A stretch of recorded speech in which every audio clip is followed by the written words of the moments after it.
montrer aujourd'hui comment réaliser différents escaliers sur le logiciel Archicad de façon relativement simple, on va dire. Donc dans un premier temps, il faut bien évidemment bien constituer son modèle avec différents étages. Donc là, si en ce moment 3D, j'ai fait une dalle au rez-de-chaussée ainsi qu'un premier étage. Et ensuite, nous allons pouvoir retrouver juste ici dans la barre d'outils un outil qui s'appelle escalier. Cet outil escalier vient, comme les autres outils sur Archicad, avec des options de réglage par défaut, où nous allons retrouver des informations sur sa structure, sur les volets, sur les paliers, sur les finitions, ainsi que sur les marches, les contre-marches, son affichage en plan, ce qu'on veut qu'il apparaisse ou pas, ainsi que son affichage en plan au niveau du plafond.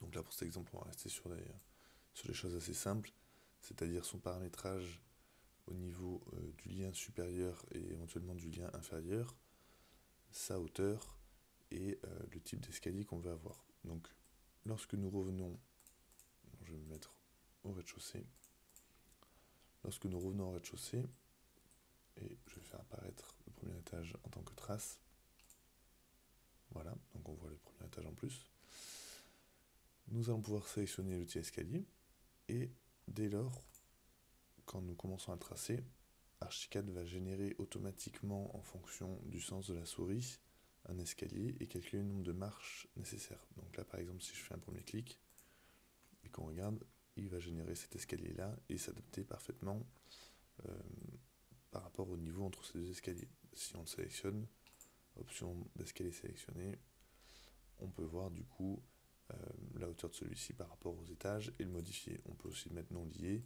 et augmenter celle-ci par exemple si, admettons, il était plus grand, puisque on peut avoir la main entièrement sur tous les réglages de celui-ci. Donc ça, c'est l'exemple en escalier droit par exemple. Mais lorsque je prends l'outil escalier, alors en plus de la distance et de l'angle de celui-ci, on a cette petite barre d'outils qui apparaît en plus, où nous pouvons faire un escalier en réglant la volée, le palier, un quart tournant avec des angles égaux, quart tournant avec des marches égales, ainsi que des escaliers en segment droit, en fonction du tracé, en arc tangentiel défini, donc si on a une cotation à mettre, en arc par 3 points ou en arc par le centre.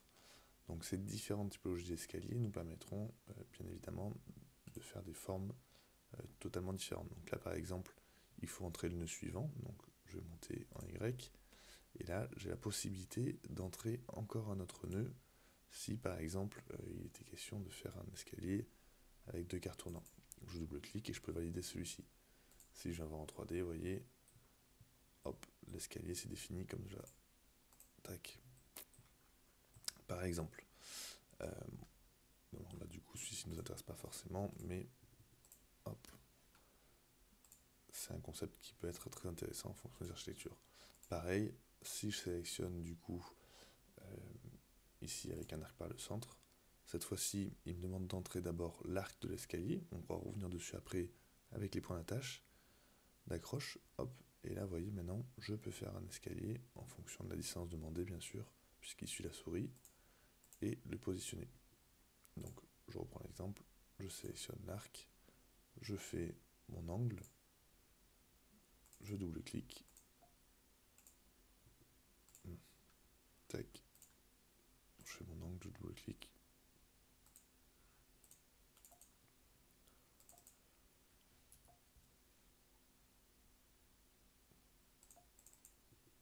et je valide mon escalier ici. Je viens le voir en 3D, je vois que l'escalier apparaît ici. Il est tout à fait possible de revenir le sélectionner et de le déplacer bien évidemment. Hop, donc là je peux le déplacer ici. Je peux lui appliquer une rotation, donc rotation, je vais mettre par exemple ici. Hop, je me mets sur l'axe des Y et là vous voyez, je peux venir le positionner. Donc clic droit déplacer, translation, j'attrape par le point ici et je peux le connecter à ma mezzanine par exemple. Et donc là vous voyez, j'ai un escalier qui s'est mis relativement bien par rapport à ça. Pareil, je peux tout à fait le prendre et le déplacer en plein milieu, et avec les opérations de soustraction, Si je vais connecter, créer des percements à partir de la sélection, il va venir créer un percement par exemple dans ma dalle. Hop, voilà. Donc là, il a suivi la forme et il a fait une ouverture comme celle-ci. Une fois l'escalier en place, bien sûr, donc là, c'est schématique, je peux aller sur les options d'escalier sélectionnées et on peut donc venir régler absolument tout ce qui nous intéresse en fonction de celui-ci. Sa largeur, si on veut qu'il soit plus large, et du coup, bien sûr, il faut reprendre le percement. On peut régler après tout ce qui va être ses hauteurs, le nombre de marches qu'on veut et de contre-marches. En fonction des règles et des normes, il est tout à fait possible de revenir sur ces éléments ici. Pareil sur les finitions, que ce soit la finition des contre-marches, ou des marches, ou des deux. Donc après, on peut tout à fait venir les régler. On a différentes vues aussi. Et aussi, bien sûr, ce qui va être affichage en plan en fonction de comment on veut que celui-ci soit